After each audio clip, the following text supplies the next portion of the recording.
اللہ تبارک و تعالیٰ نے کلام مقدس کی یہ سورت مبارکہ میں اپنے بندوں کے لیے ہدایات ہیں، اور اسی ضمن میں محرمات کا بھی ذکر ہے، منہیات کا بھی ذکر ہے، مامورات کا بھی ذکر ہے۔ مامورات میں تو اللہ نے یہ فرمایا تھا کہ آت ذی القربی حقہ والمسکین وابن السبیل، کہ تمہارے جو رشتہ دار ہیں ان کے حقوق ادا کرو، مسکین کے بھی، مسافر کے بھی، لیکن اسراف نہ کرو،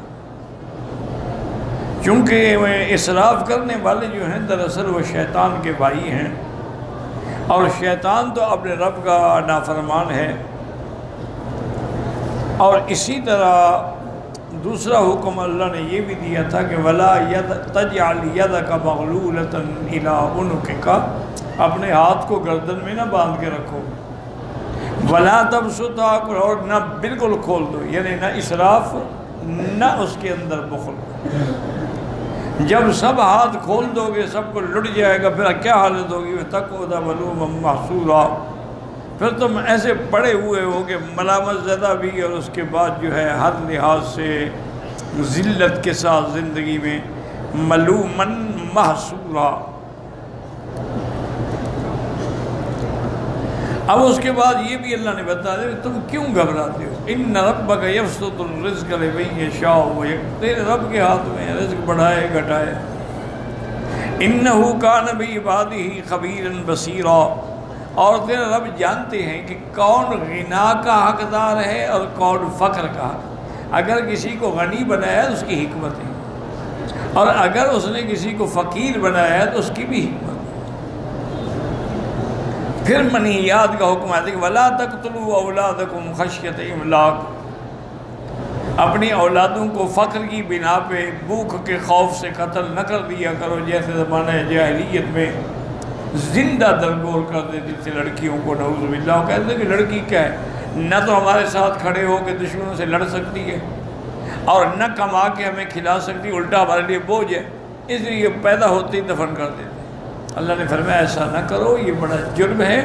نحن نرزقہم وإیاکم، ہم ان کو رزق بھی ہم دیں گے اور تمہیں بھی ہم دیں گے۔ ان قتلہم کان خطئا کبیرا، ان کا قتل کرنا جو ہے بہت بڑا گناہ ہے، کہ زندہ درگور اور پھر اپنی اولاد کو، وہ تو تمہاری رحم کی مستحق ہے، محبت کی مستحق ہے، نہ کہ تم اس پہ ظلم کرو۔ اس کے بعد پھر اللہ نے حکم دیا تھا کہ وَلَا تَقْرَبُوا الزِّنَا، زنا کے قریب بھی نہ جاؤ۔ یہ نہیں کہ زنا نہ کرو، نہیں، قریب بھی نہ۔ کیا معنی؟ جو چیزیں زنا کا سبب بنتی ہیں ان سے بھی دور ہو جاؤ۔ اتقوا عن مواقع التہم، جس گلی میں تہمت لگتی ہے اس گلی کو بھی چھوڑ دو۔ غیر محرم پہ نظر ہی نہ ڈالو، جب نظر نہیں ڈالو گے تو سینکڑوں فتنوں سے بچ جاؤ۔ اسی طریقے سے غیر محرم عورت سے باتیں کرنا، چیٹنگ کرنی، موبائل پہ قصے کہانیاں کرنا، سب زنا کی طرف بلانے والی چیزیں، ان کے قریب بھی نہیں۔ کیوں؟ زنا جو ہے انہ کان فاحشۃ، زنا جو ہے نا وہ بہت بڑا ہی فاحشہ ہے اور برا ہی راستہ ہے۔ اور پھر زنا ایک ایسی چیز ہے، یاد رکھیں، کہ جو انسان کی نسل کو بھی تباہ کر دیتی ہے۔ اور زنا ایک ایسی چیز ہے کہ جو بندہ جب کسی کی لڑکی سے زنا کرتا ہے تو اس کے خاندان میں بھی زنا ہوگا۔ وہ تیار ہو جائے کہ میں اگر کسی کی عزت لوٹ رہا ہوں تو میری عزت بھی لوٹے گی۔ اس لیے حکم ہے کہ تم، جیسے شراب ہے، سکر، نشہ ہوگا تو پھر باقی چیزیں سب خود بخود آ جائیں گی۔ تو زنا کے قریب بھی نہ جاؤ، ان کی گلیوں سے بھی نہ گزرو۔ اس کے بعد پھر اللہ نے حکم دیا تھا کہ وَلَا تَقْتُلُوا النَّفْسَ الَّتِي حَرَّمَ اللَّهُ إِلَّا بِالْحَقِّ، اور نہ حق کسی کو قتل نہ کرو۔ ہاں، حق کے لیے قتل ہو سکتا ہے۔ وہ حق کیا ہے؟ قصاص ہے۔ کسی نے قتل کیا تو قتل میں قصاص ہوگا۔ اسی طرح اگر کسی شادی شدہ آدمی نے زنا کیا تو لازم رجم ہوگی۔ اسی طرح اگر کسی نے دین چھوڑ دیا، مرتد ہو گیا تو مرتد کی بھی سزا۔ ان کے علاوہ یہ نہیں کہ جس کو چاہو قتل کر دو۔ وَمَنْ قُتِلَ مَظْلُومًا فَقَدْ جَعَلْنَا لِوَلِيِّهِ سُلْطَانًا، اور جو آدمی مظلوم قتل ہوا اس کے ولی کو ہم نے غلبہ دیا ہے، وہ چاہے تو معاف کر دے، چاہے تو دیت لے لے، اس کے ہاتھ میں ہے، اس کو ہم نے ولی کو بنایا ہے۔ اور یہ بھی فرمایا فَلَا يُسْرِفْ فِي الْقَتْلِ، تم قتل کے بدلے میں زیادتی نہ کیا کرو کہ انہوں نے ایک قتل کیا اب 2 کریں گے، انہوں نے ایک کیا ہم 3 کریں گے، یا انہوں نے قتل کیا ہم یہ اس کو ٹکڑے ٹکڑے کر کے اس کی لاش کو بہائیں گے، تو یہ زیادتی نہ کریں۔ اِنَّهُ كَانَ مَنْصُورًا، اس مظلوم کی اللہ تبارک و تعالیٰ کی طرف سے مدد آتی ہے، وہ شرعاً بھی، قدراً بھی، عقلاً بھی، ہر لحاظ سے وہ غالب ہے۔ اور آج کے سبق میں جو ہم نے پڑھا ہے وہ ایک مزید حکم ہے، وَلَا تَقْرَبُوا مَالَ الْيَتِيمِ إِلَّا بِالَّتِي هِيَ أَحْسَنُ حَتَّى يَبْلُغَ أَشُدَّهُ، یتیم کے مال کے قریب بھی نہ پھٹکو۔ کیا معنی؟ یہ نہیں کہ تم تصرف کرو اور کھاتے رہو، بالکل نہیں، بلکہ یتیم کے مال کی حفاظت کرو۔ ہاں یہ شریعت میں جائز ہے کہ اگر تمہارے پاس یتیم کا مال ہے، تم اس کے لیے کاروبار کرتے ہو، تم مزدوری لے سکتے ہو، لیکن زیادتی نہ کریں۔ پہلے زمانے جاہلیت میں یہ ہوتا تھا کہ یتیم لڑکیوں کو اپنے قبضے میں لے آتے تھے اور بغیر کسی حق المہر کے اور بغیر کسی چیز کے زبردستی شادی کر دیتے۔ نہیں، بس یہ ہماری ہے، ہمارے پلے میں ہے، تو ہم اس کو اس سے اور اچھی خدمت ہم کیا کر سکتے ہیں، ہم نے بیوی بنا لیا ہے اس کو، لیکن اس کو بیوی کے بعد بھی ایک نکرانی سمجھا جاتا تھا، اور یتیموں کو اس کا مال بھی نہیں دیتے، اس کا جو میراث میں حصہ آتا ہے وہ بھی نہیں دیتے، بلکہ بعض لوگ تو نعوذ باللہ یہ کرتے تھے کہ والد فوت ہو گیا نا تو اپنی ماں سے شادی کر لیتے تھے تاکہ جائیداد جو ہے ہمارے قبضے میں رہے۔ جیسے اللہ نے فرمایا خبردار ایسی چیزیں حرکتیں مت کرو۔ اور جب تک یبلغ اشدہ، بعض علماء نے فرمایا 18 سال، بعض علماء نے فرمایا 16 سال جب ہو جائیں، وہ عقل اس کا پختہ ہو جائے، اب اس کی مرضی ہے، وہ چاہے تو اس کو مال واپس کر دو اور چاہے تو تمہارے ساتھ مل کے کاروبار کرتا رہے۔ وَأَوْفُوا بِالْعَهْدِ، اور اگر تم کوئی معاہدہ کرو، کوئی عقد کرو، اس کی پوری نگرانی کرو، کیوں اِنَّ الْعَهْدَ كَانَ مَسْئُولًا، چونکہ جو وعدہ کرو گے، جو عقد کرو گے، جو عہد کرو گے، اس کے بارے میں قیامت میں سوال ہوگا۔ وَأَوْفُوا الْكَيْلَ إِذَا كِلْتُمْ وَزِنُوا بِالْقِسْطَاسِ الْمُسْتَقِيمِ، اور اگر تم نے بعض چیزیں کیلی ہوتی ہیں، بعض موزون ہوتی ہیں، یعنی بعض بھر بھر کے دیتی ہیں، بعض وزن کر کے دیتی ہیں، تو اگر بھر بھر کے دینا ہے تو پورا دو، اس میں کوئی کمی نہ کرو، خیانت نہ کرو، جیسے کہ اللہ نے پوری صورت اتاری ہے مطففین، وَيْلٌ لِّلْمُطَفِّفِينَ الَّذِينَ إِذَا اكْتَالُوا عَلَى النَّاسِ يَسْتَوْفُونَ وَإِذَا كَالُوهُمْ أَوْ وَزَنُوهُمْ يُخْسِرُونَ۔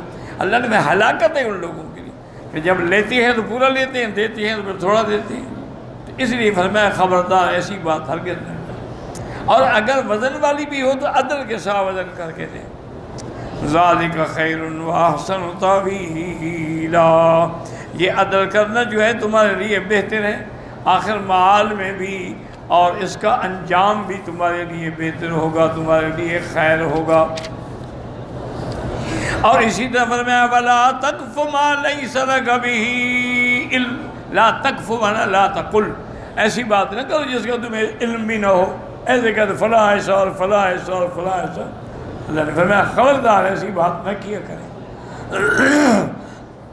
کیونکہ اگر وہ عیب اس کے اندر ہے تو پھر تمہارا کہنا جو ہے وہ غیبت ہے، اور اگر اس کے اندر وہ عیب نہ ہو تو پھر تو کہنا تمہارا بہتان ہے۔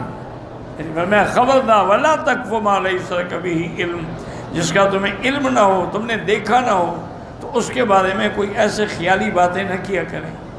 إِنَّ السَّمْعَ وَالْبَصَرَ وَالْفُؤَادَ، تمہاری قوت سامعہ ہے، باصرہ ہے، دل ہے، سب سے سوال کیا جائے گا۔ كُلٌّ أُولَئِكَ كَانَ عَنْهُ مَسْئُولًا، ان سب چیزوں سے قیامت میں سوال ہوگا، اس لیے خبردار کوئی چیز بغیر علم کے نہ کیا کریں۔ اس کے بعد فرماتے ہیں وَلَا تَمْشِ فِي الْأَرْضِ مَرَحًا، اور زمین میں جب چلو تو اکڑ اکڑ کے نہ چلا کرو، تکبر سے نہ چلا کرو۔ انک لن تخرق الارض ولن تبلغ الجبال طول، تم جو اکڑ کے چل رہے ہو کیا تم زمین کو پھاڑ دو گے یا تم پہاڑوں کی چوٹی تک اونچے ہو جاؤ گے؟ تو کس بات کا تکبر ہے؟ اسی لیے حضرت علی فرمایا کرتے تھے کہ بندہ کیسے تکبر کرتا ہے، اولہ کثرۃ و آخرہ جیفۃ، ابتدا کے اندر ایک ناپاک پانی ہے اور مر جائے تو بدبودار جیفا ہے، کوئی گھر میں رکھنے کے لیے بھی تیار کریں، جلدی کرو یار جلدی کرو، گرمی کی موسم ہے میت میں بدبو ہو جائے گی۔ اور اسی طریقے سے علماء نے لکھا ہے کہ آدمی کس بات کا تکبر کرتا ہے، اور حضرت علی کے خطبات میں بھی ہے کہ جو انسان 2 دفعہ پیشاب کی جگہ سے نکلا ہو تو پھر اس پر تکبر سجدہ ہے کہ تکبر کرے گا، میں خان، میں چودھری اور میں وڈیرا اور میں بڑا آدمی۔ 2 دفعہ پیشاب کا کیا معنی ہے کہ جب میاں بیوی ملتے ہیں تو پیشاب کی جگہ سے ہی نطفہ اندر جاتا ہے، اور جب آپ پیدا ہوں گے تو پیشاب کی جگہ سے ہی نکلیں گے۔ تو جس آدمی کا انجام یہ ہے اس کو کس بات کا اکڑنا؟ اس لیے اللہ نے حکم دیا کہ خبردار زمین پہ اکڑ کے نہ چلا کرو۔ کل ذالک کان سیئہ عند ربک مکروہا، اللہ نے فرمایا یہ سب تیری چیزیں جو ہیں، چونکہ جو کچھ بھی تم کر رہے ہو یہ ساری چیزیں فاحشہ ہیں جن سے اللہ نے تمہیں منع کیا ہے، اور ان سب پر مؤاخذہ ہوگا اللہ کے ہاں۔ اسی طرح ایک حدیث مبارک میں آتا ہے کہ جو آدمی من تواضع للہ رفعہ اللہ، جو آدمی متواضع ہو، تواضع اختیار کرے، اللہ اس کی شان کو اونچا کر دیتے ہیں، اور جو آدمی تکبر کر کے بڑائی کرے اللہ اس کی شان کو مٹا دیتے ہیں ہمیشہ کے لیے۔ تو یہ ہدایات الہی ہیں، اگر آدمی ان پہ عمل کرے تو اس کی دنیا آخرت سب بہتر ہو جاتی ہیں۔ واللہ اعلم۔